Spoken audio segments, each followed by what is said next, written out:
Chapter 14. Such was the country of my beloved cottagers.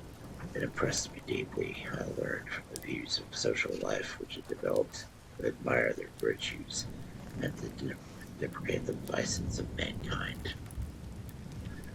As yet I looked upon crime as a distant evil. Benevolence and generosity were ever present before me, inciting within me a desire to become an actor in the very busy scenes where so many admirable qualities were called forth and displayed. But giving an account of my progress of my intellect, I must not omit a circumstance which occurred in the beginning of the month of August of the same year.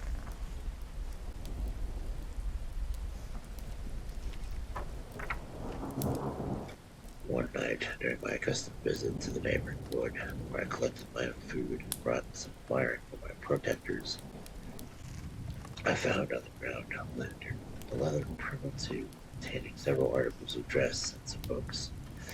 I eagerly seized the prize and returned it to my hovel. Fortunately, the books were written in the language of the elements, which I had acquired in the cottage. They consisted of Paradise Lost, a volume of Plutarch's Lives, and The Sorrows of Order.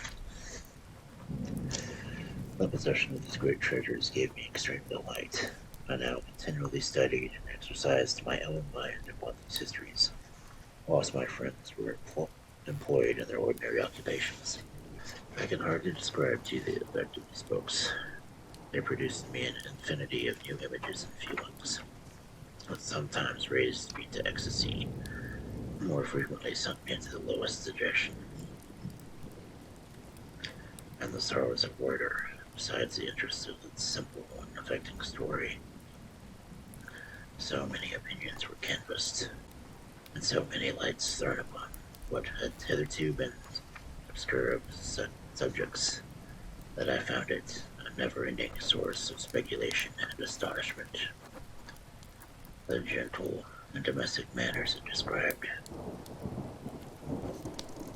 combined with lofty sentiments and feeling, which had for its subject something out of self, according well with my experience among my protectors,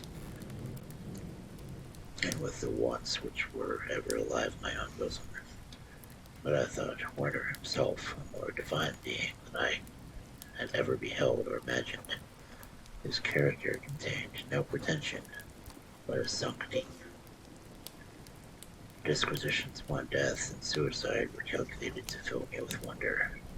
I did not pretend to enter into the merits of his case, yet I inclined towards my opinions of the hero, whose extension I wept, without precisely understanding it. As I read, however, I applied so much personality to my own feelings and condition. I found myself similar, yet at the same time strangely unlike the beings concerning whom I read, to whose conversation I was a listener. I sympathized with, and partly understood them, but I was uninformed in mind. I was dependent on none, related to none. The path of my departure was free, and there was none to lament my annihilation. My person was hideous, my stature gigantic. What did this mean? Who was I? What was I? Whence did I come? What was my destination? These questions continually recurred, and I was unable to solve them. The volume of Plutarch's Lives, which I possessed, contained the histories of the first founders of the ancient republics. This book had a far different effect on me from The Sorrow of Order. I learned from Loiter's imaginations despondency and gloom. But Plutarch taught me high thoughts. He elevated me from my wretched sphere to my own reflections, to admire and to love the heroes of past ages. Many things I had surpassed my understanding and experience. I had a very confused knowledge of kingdoms, wide extensive country, mighty rivers, boundless seas. But I was perfectly unacquainted with towns and large resemblances of men. The cottage of my protectors had been my only school in which I had studied human nature. This book developed new and mightier scenes of action. I read of men concerned in public affairs, governing or massacring their species. I felt the greatest ardor for virtue rise within me, and abhorrence for vice, as far as I understood the significance of those terms, relative as they were, as I applied them to pleasure and pain alone. Induced by these feelings, I was of course led to admire peaceable lawgivers, Numa, Solon, and Lycurgus, in preference to Romulus and Theseus. The patriarchal lives of my protectors caused these impressions to take a firm hold on my mind, perhaps if my introduction to humanity had been made by a young soldier burning for glory and slaughter, should I have been imbued different sensations. But Paradise Lost excited different and far deeper emotions. I read it as I had read the other volumes which had fallen into my hands, as a true history.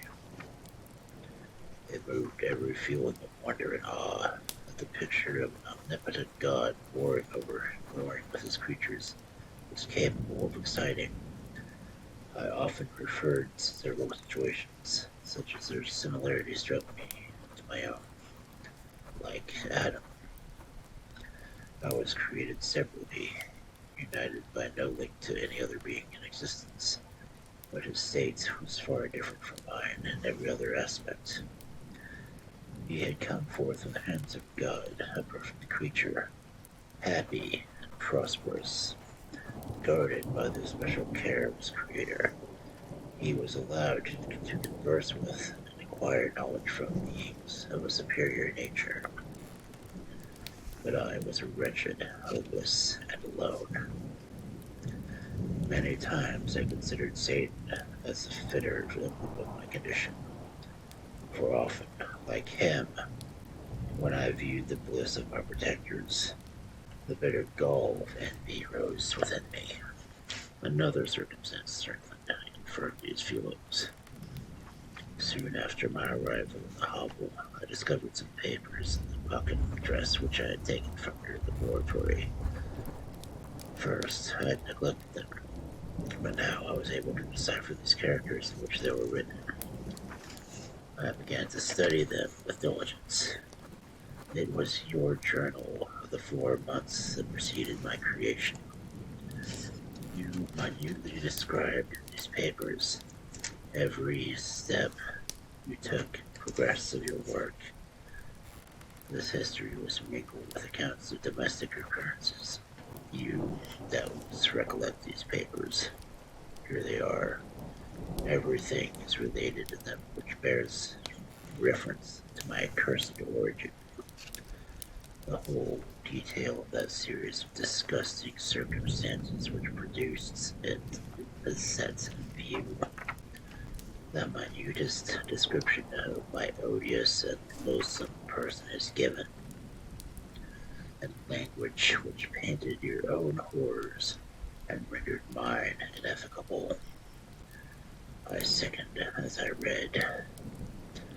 Hateful day when I received life, I exclaimed in agony. Cursed Creator, why did you form a monster so hideous that even you turned from me in disgust? God of pity made man beautiful and alluring after his own image. My form is a filthy type of yours, more horrid from its very resemblance. Satan had his companions, fellow devils, to admire and encourage him, but I am solitary and detested. These were the reflections of my hours of despondency and solitude. But when I contemplated the virtues of the cottagers, their amiable and benevolent dispositions, I persuaded myself that when they should become acquainted with my admiration for virtues, they would compassionate me and overlook my personal deformity. Could they turn from their door of one, however monstrous, useless with their compassion and friendship. I resolved at least not to despair, but in every way to fit myself for an interview with him, which would decide my fate. I postponed this attempt for some months longer, for the importance attached to its success inspired me with a dread lest I should fail.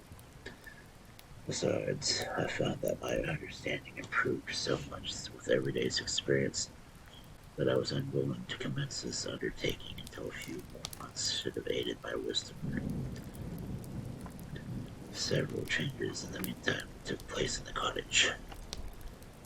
The presence of safety diffused happiness among its inhabitants, and I also found that the greater degree of plenty reigned there. Felix and Agatha spent more time in amusement and conversation, and were assisted in their labors by servants. They did not appear rich, but they were contented and happy. Their feelings were serene and peaceful, while mine became every day more tumultuous.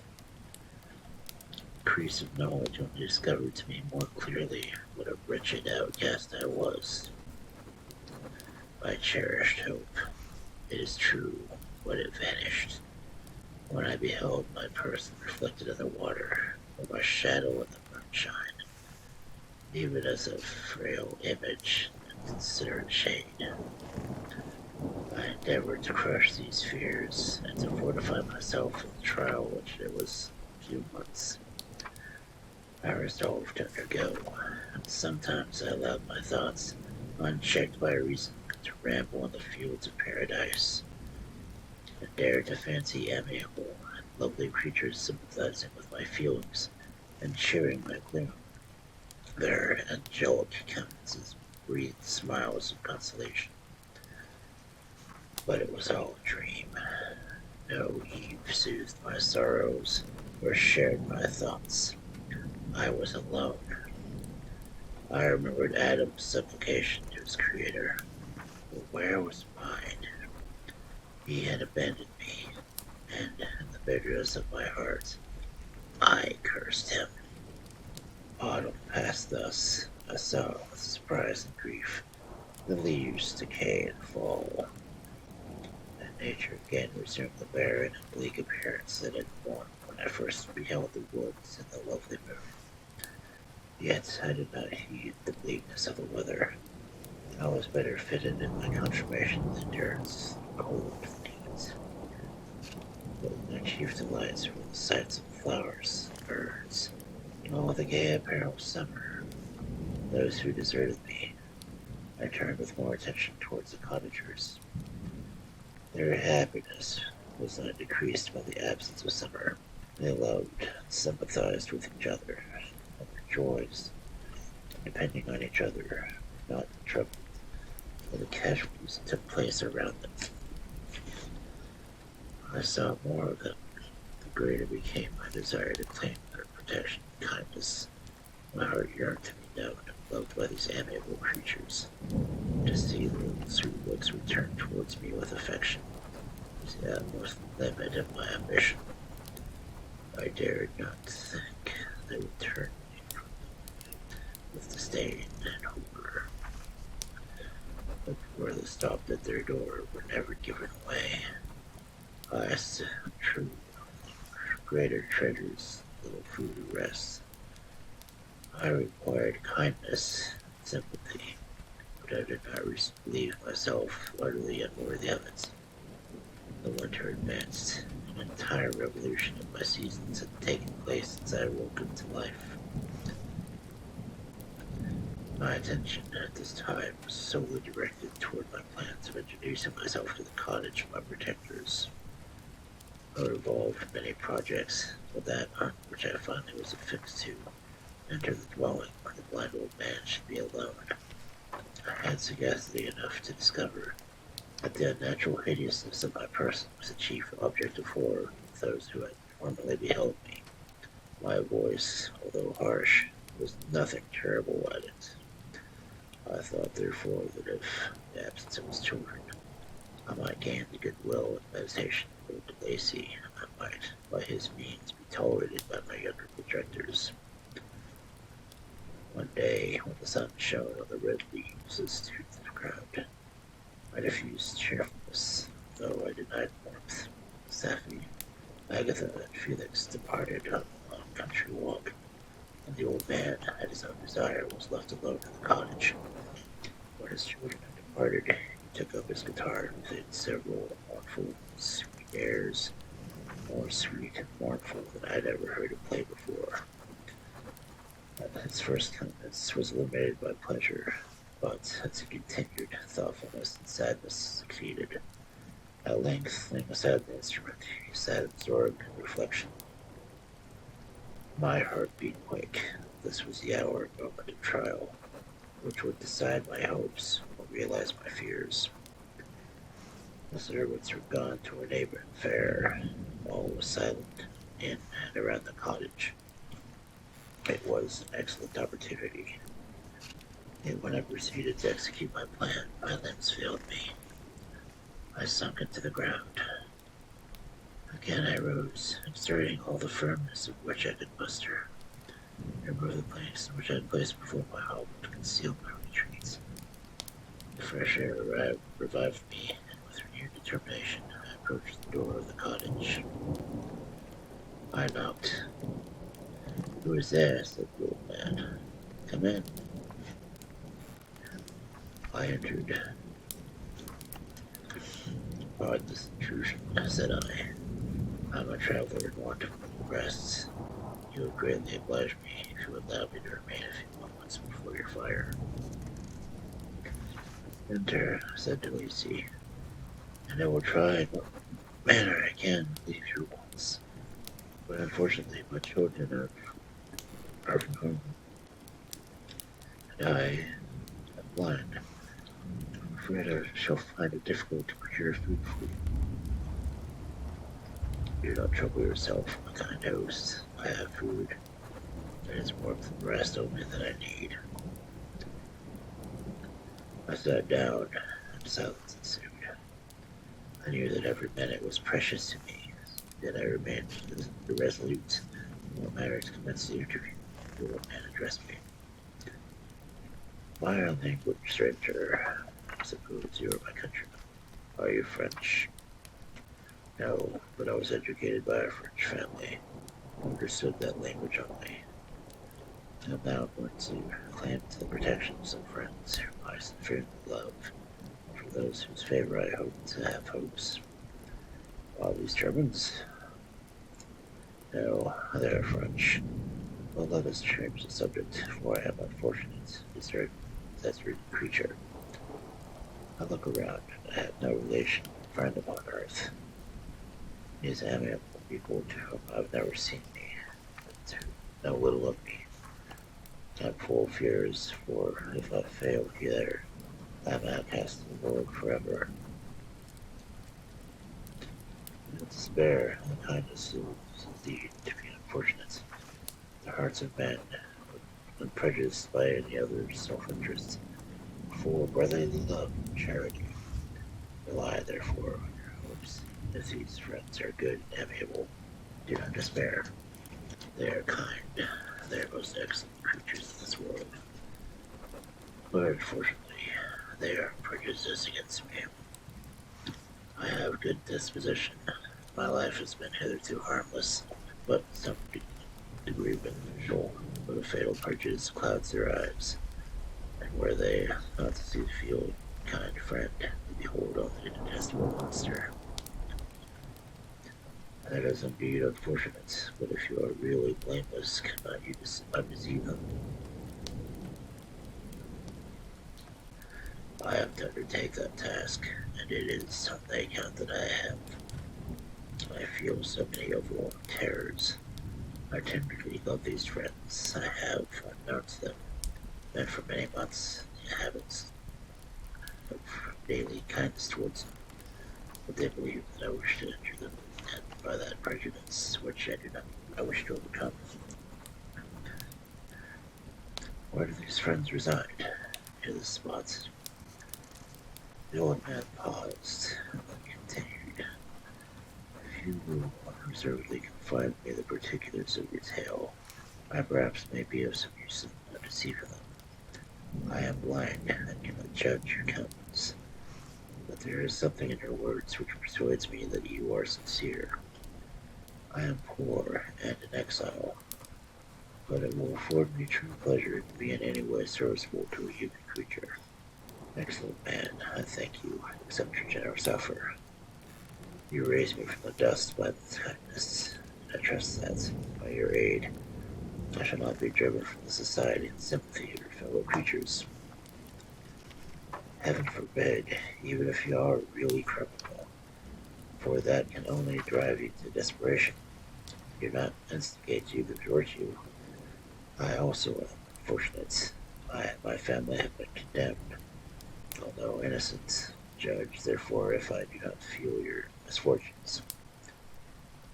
How can I thank you? My best, only benefactor. From your lips I have first heard the voice of kindness directed towards me.